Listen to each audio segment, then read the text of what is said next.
Chez vous, même si vous n'avez pas de chaise, vous êtes chez vous. Amen.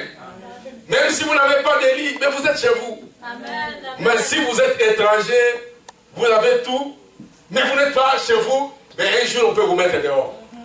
Amen. Amen. Avec tout ce que vous avez, qu'est-ce que vous allez faire? Vous allez les jeter et quelqu'un d'autre va les ramasser. Amen. Amen. Je me réjouis de ce que nous sommes chez nous.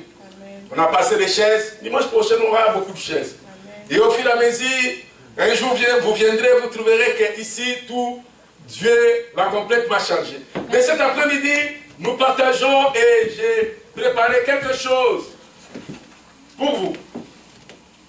Le pouvoir de devenir un enfant de Dieu. Amen. Amen. Mon message, c'est le pouvoir de devenir un enfant de Dieu. Vous savez, il y a un pouvoir quand on devient un enfant de Dieu. Quand on devient l'enfant de monsieur, madame tel, il n'y a pas un pouvoir. Même si votre papa est président, même si votre papa est premier ministre, mais il n'y a pas de pouvoir. Amen. Amen. Il n'y a pas de pouvoir. Mais il y a un pouvoir quand on devient un enfant de Dieu. Et c'est ce que j'aimerais partager avec vous. Et j'aimerais qu'à partir de maintenant, nous commencions tous ensemble à exercer ce pouvoir. Vous avez le pouvoir et moi j'ai le pouvoir. Nous avons tous le pouvoir. Imaginez-vous que le pouvoir que Dieu a mis sur tout et chacun de nous. Et que si nous mettons ce pouvoir ensemble, qu'est-ce que ça peut apporter comme impact dans le sud-ouest de Montréal et dans la vie de tous ceux et celles qui n'ont pas encore Jésus-Christ dans leur vie. Amen. Amen. Amen. Amen. Il y a une grande différence entre un enfant de Dieu et l'enfant de Monsieur X et Monsieur Y. Tous les gens qui marchent dans la rue, tous les gens que nous voyons au métro ne sont pas enfants de Dieu. Certains peuvent être choqués. Mais la vérité, c'est ça. On n'est pas né enfant de Dieu. On devient enfant de Dieu. Amen. Amen. S'il vous plaît. Il n'y a personne qui est né enfant de Dieu. Même si ton père est pasteur, même si ta mère est pasteur, et que vous naissez, vous sortez du sein de votre mère, vous n'êtes pas enfant de Dieu. Mais on devient enfant de Dieu. Amen. Amen. On devient enfant de Dieu. Mais qu'est-ce qui se passe quand nous devenons cet enfant de Dieu? En devenant enfant de Dieu, Dieu nous donne la grâce qui est différente, personne vivant sur cette terre dans cette grâce. En devenant enfant de Dieu, Dieu Tout-Puissant nous donne une grâce que les autres n'ont pas.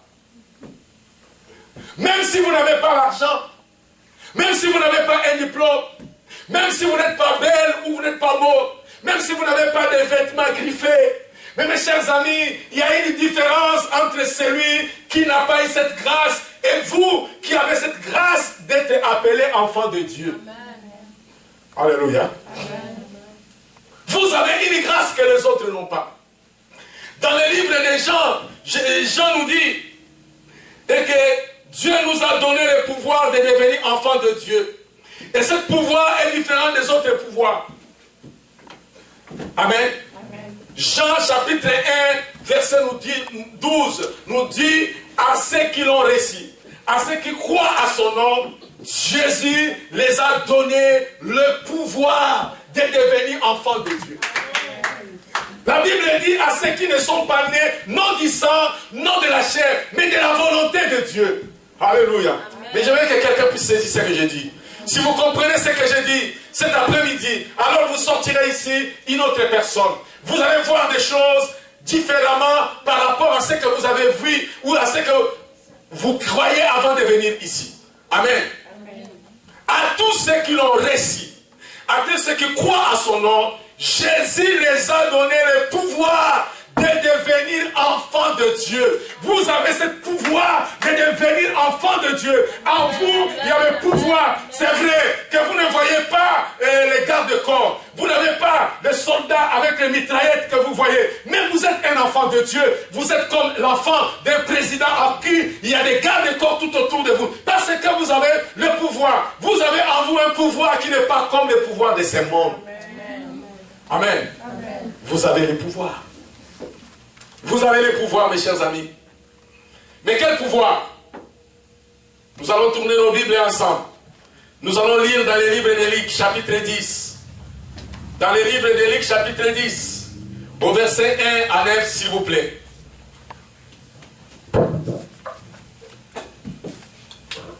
Luc, chapitre 10, verset 1 à 9. Voilà. Il faut commencer à mettre ton costume, pasteur adjoint. Après cela, le Seigneur choisit 72 autres hommes et les envoya par deux devant lui dans toutes les villes et dans tous les endroits où lui-même devait se rendre. Il leur dit, la moisson à faire est grande, mais il y a peu d'ouvriers pour cela.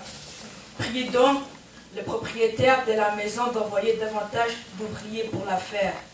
En route, je vous envoie comme des agneaux au milieu des loups. Ne prenez ni bourse, ni sac, ni chaussures. Ne vous arrêtez pas en chemin pour saluer quelqu'un. Quand vous entrerez dans une maison, dites d'abord paix à cette maison. Si un homme de paix habite là, votre souhait de paix reposera sur lui. Sinon, retirez votre souhait de paix. Demeurez dans cette maison-là, mangez et buvez ce qu'on vous donnera, car l'ouvrier a droit à son salaire. Ne passez pas dans cette maison, ne passez pas de cette maison dans une autre. Quand vous entrerez dans une ville et qu'on vous le recevra, mangez ce que vous présentera. Guérissez les malades de cette ville et dites à ses habitants, le royaume de Dieu s'est approché de vous. Verset 19. Verset 18, pardon, verset 17 à 19. Les 72 envoyés revinrent pleins de joie et dirent, Seigneur, même les esprits mauvais nous obéissent quand nous leur ordonnons des ordres en ton nom. Jésus leur répondit, je voyais Satan tomber du ciel comme un éclair. Écoutez, je vous ai donné le pouvoir de marcher sur les serpents et les scorpions et d'écraser toute puissance de l'ennemi. Et rien ne pourra vous faire du mal. Amen. Amen. Amen. Jésus-Christ envoie les disciples pour une première fois, pour une mission évangélique, pour leur montrer ce qu'ils feront plus tard, quand Jésus-Christ lui-même ne sera plus là. Il leur dit ce que nous venons d'écouter. Il leur dit d'aller dans des maisons, de guérir les malades, de purifier les lépreux et de chasser les démons.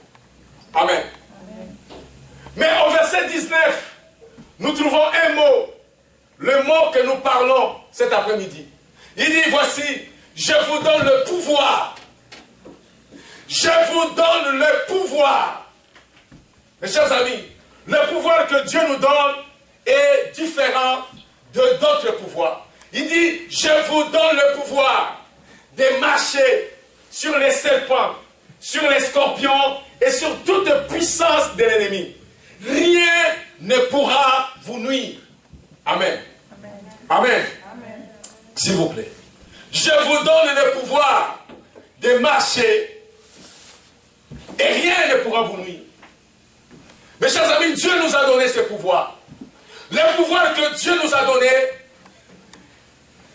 Dieu nous les a donnés pour que nous puissions marcher sur les puissances de l'ennemi. Pour que nous puissions marcher sur les serpents, sur les scorpions, sur toutes les forces diaboliques, maléfiques qui agissent dans ce monde. Et Jésus-Christ termine son message, ou le verset 19, en disant que rien ne peut vous nuire. Amen. Amen. Mais aujourd'hui, à l'église, il y a beaucoup de choses qui nous nuisent. L'église est tellement tourmentée.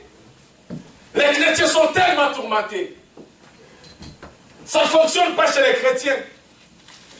Les chrétiens vivent dans une crainte totale. Les chrétiens vivent comme s'ils n'ont pas un pouvoir.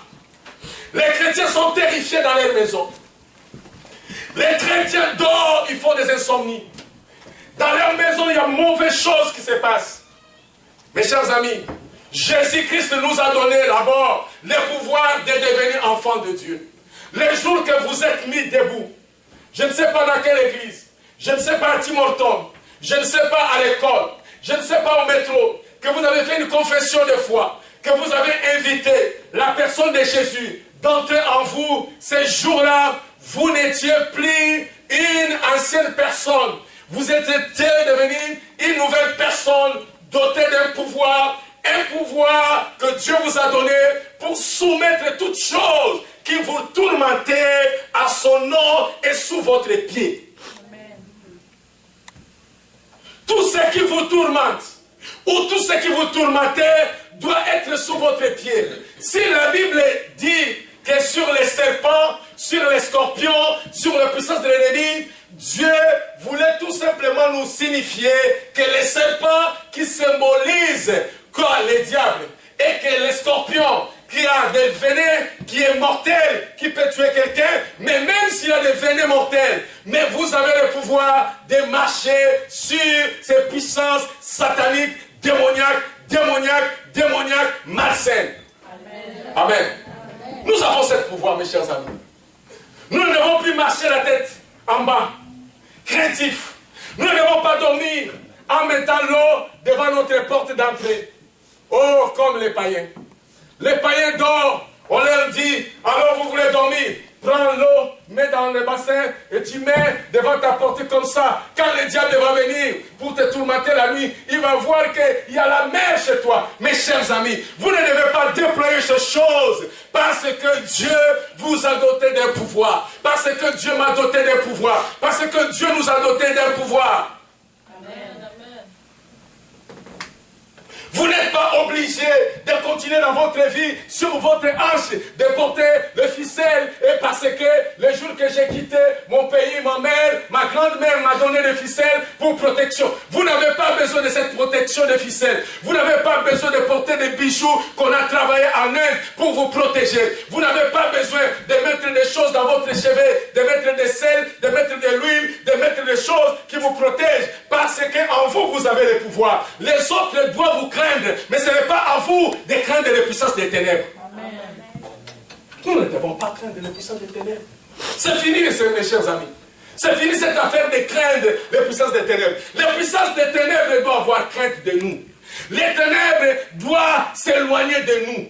Les ténèbres doivent être tellement distancées de nous. Ce n'est pas à nous de fuir les ténèbres. Les ténèbres doivent nous fuir parce qu'en nous, nous avons la lumière. Le pouvoir de Dieu nous est revêtu par cette lumière. Cette lumière qui vient pour dissiper les ténèbres. Alors que les ténèbres n'est pas content pour être dissipées. Amen. Amen. Amen. Amen. Dieu nous a donné ce pouvoir. Dieu nous a donné ce pouvoir. Ce pouvoir pour devenir un enfant de Dieu. Amen. Amen. C'est que le pouvoir de Dieu nous donne. C'est que le pouvoir de Dieu nous donne. Premier point.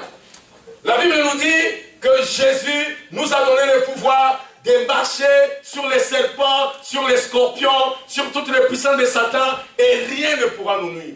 Ça, c'est la première chose que Dieu nous donne dans le pouvoir. En devenant enfant de Dieu, sachez que Jésus vous a doté d'un pouvoir. Ce pouvoir-là, vous n'avez pas besoin d'être pasteur pour exercer ce pouvoir. Amen. Amen.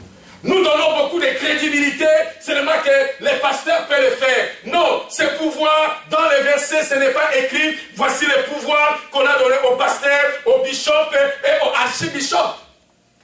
Les noms des bishops, les noms des archibishops ne sont pas inscrits dans le verset 19 de Luc 10. Ce qui est écrit est que Jésus dit, j'ai vu Satan tomber comme un éclair. Quand vous étiez en mission, j'ai vu Satan tomber comme un éclair.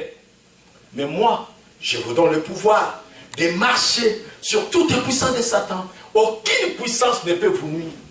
Aucune puissance ne peut vous nuire. Si vous pouvez graver cela dans votre mémoire, alors que vous marchez au-delà de vos difficultés, au-delà des choses qui ne fonctionnent pas, au-delà des mauvais rêves qui vous tourmentent chaque nuit, mais de saisir une chose, que je suis un enfant de Dieu, je suis doté d'un pouvoir, je peux me mettre debout et je peux commencer à donner de l'ordre à cette puissance de mauvais rêves, de tourments, de cauchemars, de sommeil. Je peux donner l'ordre et que ce pouvoir est obligé de m'écouter et il est obligé de se soumettre. les choses vont commencer à changer dans vos vies.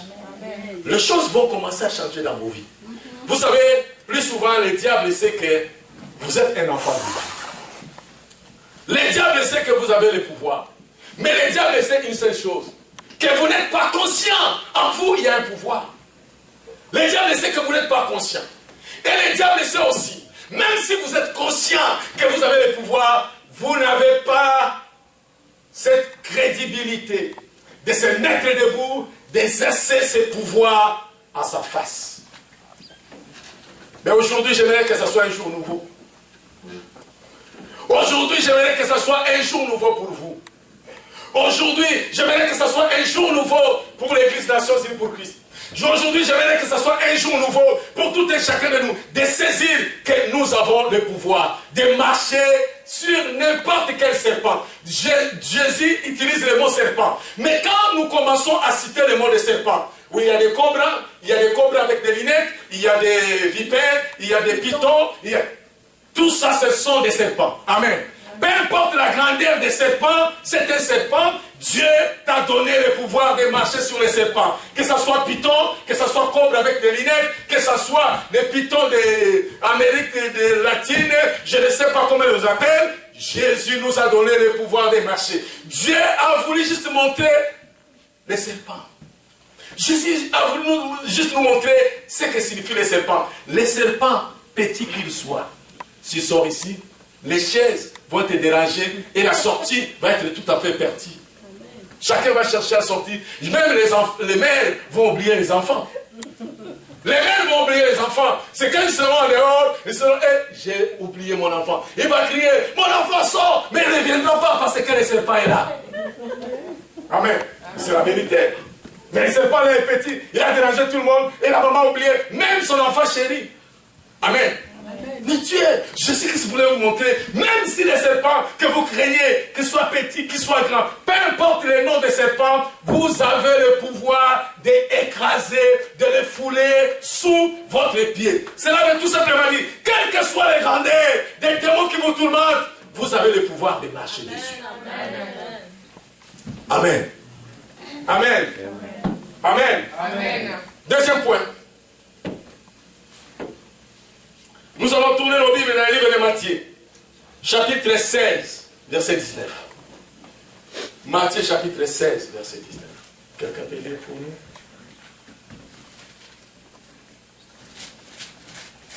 Je te donnerai les clés du royaume des cieux. Ce que tu excluras sur la terre sera exclu dans les cieux. Et ce que tu accueilleras sur la terre sera accueilli dans les cieux. Amen. Dieu nous dit, je vous donne la clé du ciel et de la terre. Oh, quelle merveille de comprendre que Dieu te donne la clé d'ouvrir les choses qui sont au ciel et les choses qui sont sur la terre. Ce que vous ouvrirez sur la terre sera ouvert au ciel, et ce que vous fermerez sur la terre sera fermé aussi dans le ciel. D'ici, entre la terre et le firmament que nous voyons là-bas, il y a beaucoup de choses qui se passent dans les airs. Mais Dieu dit, tout ce que vous lierez sur cette terre sera lié au ciel, et ce que vous délierez sur cette terre sera délié au ciel. Dieu vous a donné la clé. Vous avez la clé. La clé pour ouvrir vos bénédictions ne se trouve pas entre les mains de Dieu. Ce n'est pas Jésus-Christ qui doit descendre pour commencer à délier ou à ouvrir les portes qui sont fermées devant vous. Jésus dit, voici, je vous donne la clé. Vous avez une clé, vous avez des multiclés, vous avez les clés. La clé que vous avez s'appelle la clé passe-partout. Cette clé peut ouvrir des maisons, cette clé peut ouvrir des bureaux, cette clé peut ouvrir n'importe quelle voiture, peu importe les systèmes électroniques qui se trouvent dans cette auto-là. Est-ce que je parle à quelqu'un? Amen. Jésus nous a donné la clé. Donc, deuxième point, nous devons comprendre que nous avons la clé. La clé pour ordonner aux choses qui ne fonctionnent pas de s'ouvrir. C'est à nous de ordonner la clé. Jésus-Christ dit, tout ce que vous ouvrirez sur la terre sera ouvert au ciel. Amen. Amen. Je sais que ces paroles sont des paroles de Dieu. Peut-être c'est beau à écouter, Mais c'est peut-être difficile à le faire. Vous n'êtes pas les premiers. Au temps de Jésus-Christ, il y a un homme qui s'appelle Pierre. Pierre était un apôtre qui était à côté de Jésus, à la fois qui tourmentait beaucoup Jésus, à la fois qui portait beaucoup de joie avec Jésus-Christ. Mais un jour, Jésus-Christ dit à l'apôtre Pierre, il dit, écoutez, tu vois ces gens-là, ils demandent que je dois payer l'impôt. Pour qu'il n'y ait pas de trouble, j'aimerais payer l'impôt afin que tout fonctionne bien. Alors Pierre, tu sais que tu es un bon pêcheur. Je vais faire une chose. Je te recommande d'aller au lac pour aller pêcher. Quand tu vas attraper le poisson, tu vas ouvrir la bouche du poisson, tu vas prendre la pièce d'argent que tu vas trouver dans la bouche du poisson, tu vas payer pour toi et pour moi. Vous savez, Pierre, toute sa vie, je pense, il est des pêcheurs, il a grandi pêcheur, il connaissait mieux ce que signifie la pêche. Faire la pêche, c'était comme, vraiment, c'est son job. Il a l'expérience sur ce qu'on appelle faire la pêche. Donc, dans son CV, il n'a pas de difficulté pour trouver un emploi dans une société marine. Une société où on fait des pêches. Pierre, depuis qu'il a commencé son travail de pêche, il n'a jamais vu dans la bouche d'un poisson qu'on peut trouver l'argent et qu'avec cet argent-là, on peut payer les impôts. Ça ne se faisait pas. C'est quelque chose qui ne fonctionne pas. Mais pour Pierre, c'est quelque chose qui ne peut pas. Qu'on ne peut pas. Même si il est Jésus, mais pas jusque-là. Pas jusque dans la bouche des poissons, de trouver l'argent, et cet argent peut nous aider à faire ceci et cela. Mais Pierre a fait une chose, et que j'aimerais vous inviter à le faire. Il a dit, sur la base de la parole de Dieu, je vais le faire. Amen. Mes chers amis, sur la base de la parole de Dieu, peu importe ce qu'on vous demande de faire, et que c'est plus que votre imagination, c'est plus qu'au-dessus de ce que vous croyez, je vous demande, à base de la parole de Dieu, faites ce que Dieu vous demande. Vous avez la clé chez vous, dans la prière. Commence à ouvrir les portes qui ne sont pas encore ouvertes, ou les portes qui sont verrouillées par des barres de fer. Amen. Ouvrez les portes des banques. Ouvrez les portes d'emploi. Ouvrez les portes, mes chers amis. Commence à ouvrir et croyez à ce que vous faites. Et que ce n'est pas du théâtre. Vous croyez et la Bible dit tout est possible à celui qui croit. Amen. Amen. Amen. Amen. Mes chers amis, nous avons la clé.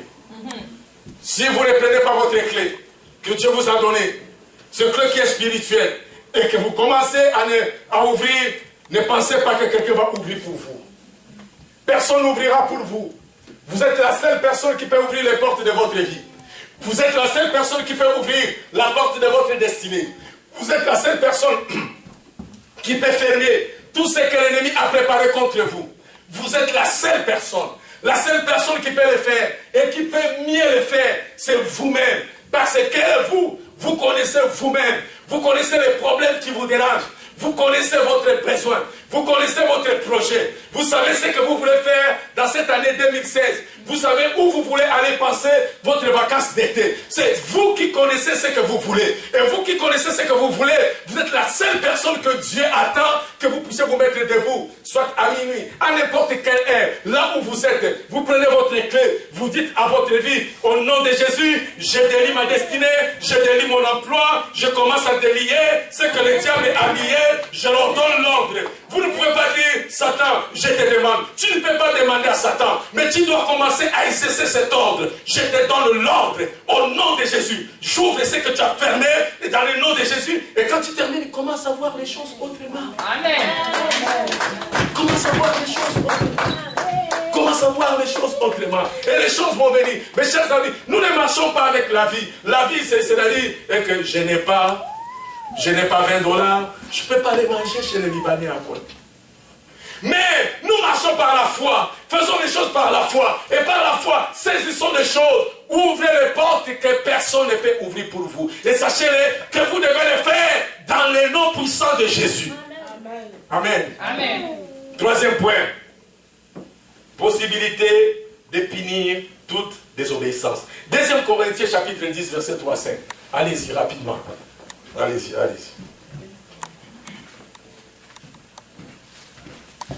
2 Corinthiens chapitre 10, versets 3 à 5.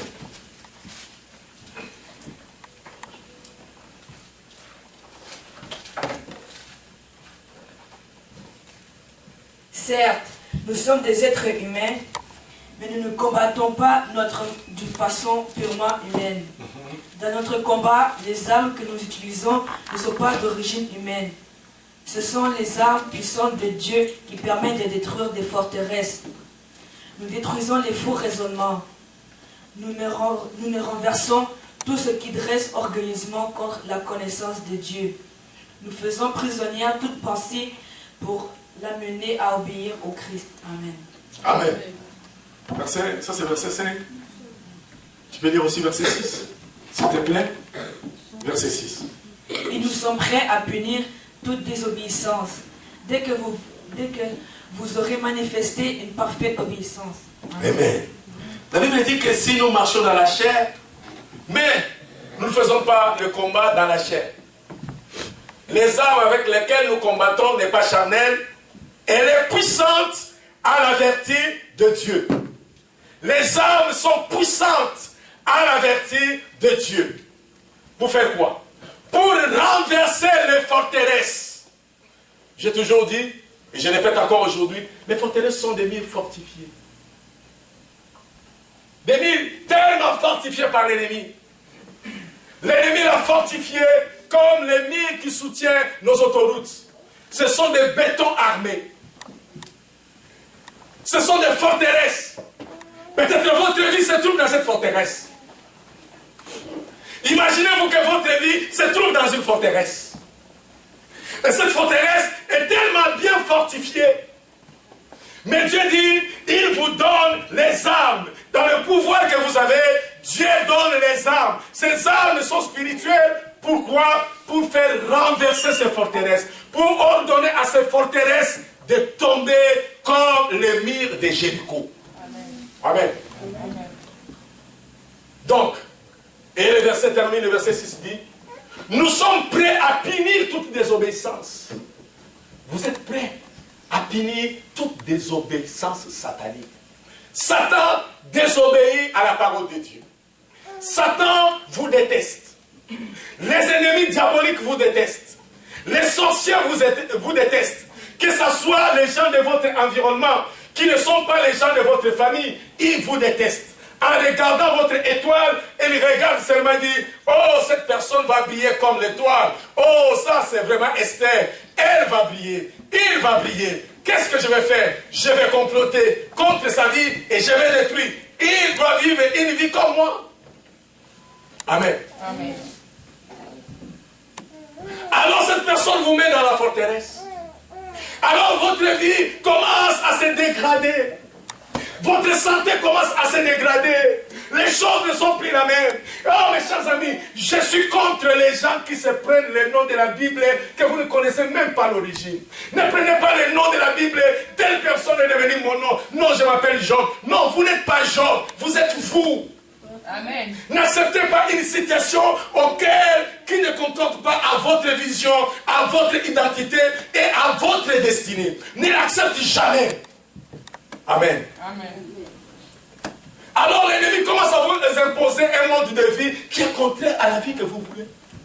Les jours que vous étiez en Afrique, ou les jours que vous étiez je ne sais pas dans quel pays, les jours que vous avez eu le visa pour les États-Unis, pour l'Europe, je ne sais pas quel pays, vous étiez tellement content de réaliser des grandes choses et vous arrivez directement au Canada, le pays des grands rêves. Votre rêve est évalué, avorté, et vous faites absolument rien. Et vous acceptez cela.